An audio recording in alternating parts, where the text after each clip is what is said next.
17 বছরে বিএনপি সাংগঠনিক কর্মকাণ্ড করতে পারে না। দুইজন লোক কেন হইল পুলিশে ধরে নিয়ে গেছে।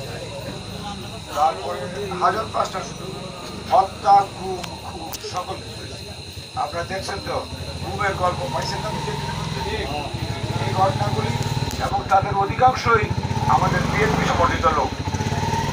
তাদেরকে মনে করছিল দেশ থেকে নিশ্চিত করে দিবে বিএনপিকে, এইটাই চলে তাদের ছিল মূল প্রোগ্রাম। তারা ঠিক জানতো না যে এমনি একটা বিপ্লব ঘটে যাবে। এটা হঠাৎ করেই যেন মানে মরার উপর খাওয়ার মতো তাদের উপরে পড়েছে।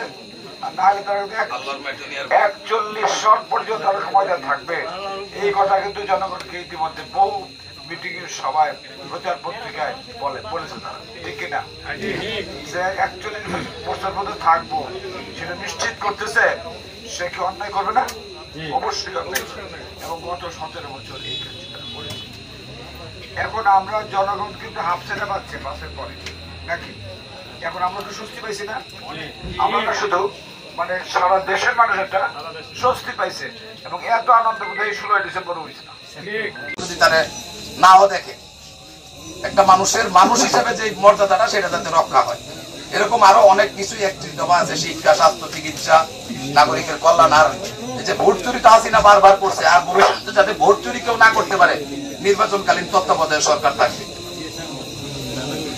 দুর্নীতি যাতে আর খুব বেশি মানে লাগাম ছাড়া না করতে পারে, এই জন্য 2 বারের বেশি কেউ প্রধানমন্ত্রী থাকতে পারে। এটা তারেক রহমান ঘোষণা করছে। 2 বারের বেশি প্রধানমন্ত্রী না থাকলে একটা ডর থাকবো না যে 2 বার পরে যখন আমি বিদায় নেবো, চুরি করলে ধরা পড়ে যাবো।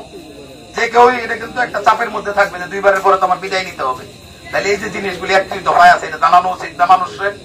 এটা যেমনি ভাবে গণতন্ত্রকে সুসংহত করবে, তেমনি ভাবে জনগণের কল্যাণ নিশ্চিত করবে। বিনামূল্যে স্বাস্থ্য সেবা দিবে, যেভাবে আমাদের প্রাথমিক শিক্ষায় কোনো বেতন লাগে না, এরকম আমাদের সমস্ত প্রাথমিক যে চিকিৎসাগুলি, এখন বিশেষায়িত চিকিৎসা যেগুলি হয়তো ক্যান্সার হইলো বা বড় ধরনের রোগ হইলো, কিন্তু অনেক খরচ, ওইগুলি তো আর বিনামূল্যে হয়তো দিবে না। রাষ্ট্র ভিন্নভাবে ভর্তুকি দিবে, হয়তো একটা অংশ দিবে, কিন্তু প্রাথমিক যত স্বাস্থ্য সেবা আছে আপনার কোনো খরচ লাগবে না।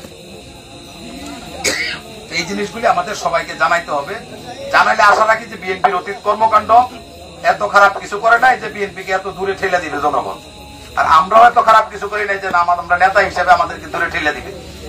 এটা আপনারা যাবেন সবাইকে সাথে নিয়ে, যার যার পাড়া মহল্লা ভাগ করে এইভাবে ওয়ার্ড ভিত্তিক যদি আমরা ঘরে ঘরে যাইতে পারি, ইনশাল্লাহ আমরা সফল কাম হবো। বক্তব্য দীর্ঘায়িত করবো না।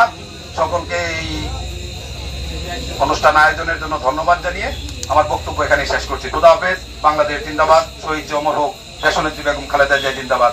আমাদের নেতা জনাব তারেক রহমান জিন্দাবাদ।